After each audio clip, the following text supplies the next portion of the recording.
बाणी कबीर साहिब सत्संग के वचन। यह परम संत कबीर साहिब की बाणी है। आप मुसलमान घराने में रहते हुए भी हिंदुओं से मेल जोल रखते थे। बनारस में आपका कबीर चौबारा आज भी कायम है। आपने सुमिरन पर बहुत जोर दिया है, क्योंकि इस संसार से छुटकारा पाने के लिए सुमिरन ही पहली सीढ़ी है। सुमिरन से सुख होत है, सुमिरन से दुख जाए। कह कबीर सुमिरन किए, साईं माही समाए। सारी दुनिया अपने अपने कामों का सुमिरन करती है। स्त्रियां अपने घर बार का, किसान अपने खेतों का और बीज का, दुकानदार अपने सौदे का, दुकान का और अपने ग्राहकों का, दफ्तरों के बाबू अपने काम का, वगैरह वगैरह। कुदरती कायदा है कि जिस चीज़ का सुमिरन करो उसकी शक्ल भी सामने आ जाती है। इस तरह सुमिरन पर जोर देने से जिस चीज़ का सुमिरन करोगे उसी का रूप हो जाओगे, उसी में समा जाओगे। जहाँ आशा तहाँ बासा। संत कहते हैं कि तुझे सुमिरन की आदत पड़ी हुई है, क्या ही अच्छा हो यदि तू नाम का सुमिरन करे। तेरी तृष्णाएं कम हो जाएंगी और सुख प्राप्त होगा। इसीलिए कबीर साहिब कहते हैं कि साईं का सुमिरन करोगे तो साईं में समाओगे। इसके विपरीत अगर दुनिया का सुमिरन करोगे तो दुनिया में समाओगे। वापस लौटकर फिर यहीं आओगे। सुमिरन असल में 3 घंटे करना चाहिए। अगर कोई कम करे तो उसको धीरे धीरे बढ़ाकर पूरे 3 घंटे हर रोज़ लगातार जरूरी करना चाहिए। सुमिरन का असली भाव तो यह है कि सुमिरन प्रेम के साथ किया जाए।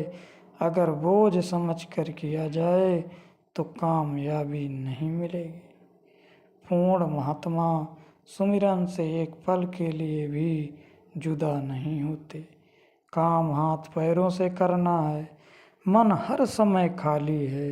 इसीलिए कहते हैं कि हाथ पैरों से काम करो, मन द्वारा मालिक का सुमिरन करो। अगर सुमिरन का निरंतर अभ्यास किया जाए तो सोते जागते, चलते फिरते घड़ी की सुई की तरह हर वक्त सुमिरन चलता रहता है। राजा राणा राव रंक, बड़ा जो सुमिरे नाम, कहे कबीर बड्डो बड़ा, जो सुमिरे निहि काम। कहते हैं चाहे गरीब हो चाहे राजा, जो नाम का सुमिरन करता है वह दुनिया में सबसे बड़ा है। वह भाग्यशाली है, वह धन्य है। मगर इसमें भी अंतर है। बहुत से लोग दुनिया की कामना रखकर सुमिरन करते हैं। कोई बेटा मांगता है, कोई धन मांगता है, कोई कुछ कोई कुछ। सबसे उत्तम कौन है जिसे कोई कामना ना हो। जो दुनिया की चीज़ मांगता है उसे यदि ये चीज़ें मिल भी जाएं तो क्या वे हमेशा रहेंगी? कोई नहीं। कबीर साहिब कहते हैं कि जो कोई कामना रहित सुमिरन करता है वह सबसे उत्तम है।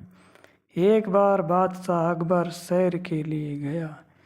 जब भूख लगी तो एक जमींदार के कुएं पर चला गया। उसने सवार समझकर उसके घोड़े को बांध दिया और बादशाह को कुछ खाने के लिए दिया। अकबर जाते समय कहने लगा, देख चौधरी, मैं बादशाह हूँ, अगर तुझे कोई काम पड़े मेरे पास आ जाना। उसने कहा, मुझे क्या काम है, ज़मीन का लगान तो हम अदा ही कर रहे हैं। बादशाह चला गया, मालिक की रजा। कुछ समय बाद जमींदार को कोई काम पड़ गया और वह शहर में गया। बादशाह को खबर भेजी, उसने बुला लिया। उस समय बादशाह नमाज पढ़ रहा था। नमाज के बाद बादशाह ने हाथ फैलाकर दुआ मांगी। चौधरी जमींदार सब कुछ देख रहा था। जब बादशाह नमाज से फारिग हुआ तो चौधरी ने पूछा, आप यह क्या कर रहे थे? बादशाह ने कहा कि खुदा के आगे दुआ मांग रहा था कि मेरा अमुक काम हो जाए, मेरे राज्य में अमन रहे, वगैरह वगैरह। उसने कहा कि मैं अब जाता हूँ। बादशाह ने पूछा, क्यों, क्या बात है? कहता है, मैं भी उसी से मांग लूँगा जिससे आप मांग रहे हैं। मंगतों से मांगना लानत का काम है। नर नारी सब नरक है,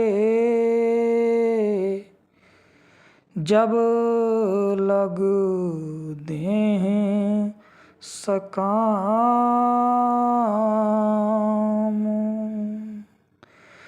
कहें कबीर सोई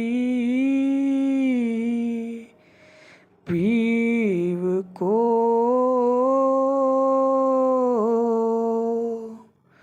जो सुमिरै निहि काम। अगर स्त्री के लिए, बेटी बेटी के लिए इच्छा रख कर सुमिरन करता है तो मिल जाएंगे, मगर वे साथ तो नहीं जाते। स्त्री बेटे तो क्या, अपना शरीर भी साथ नहीं जाता तो फिर और क्या साथ जाएगा। कबीर साहिब कहते हैं, वह चीज़ मांगो जो साथ जाए। वह चीज़ क्या है? मालिक। मालिक से मालिक को ही मांगो। कबीर साहिब फरमाते हैं, क्या मांगूं कुछ थिर न रहाई, देखत नैन चल्यो जग जाई। यानी जो चीज़ नासवान है वह परमात्मा से कभी ना मांगो। प्यार और प्रेम से मालिक के नाम का सुमिरन करो, जो तुम्हारे साथ जाएगा। कामना रख कर सुमिरन ना करो।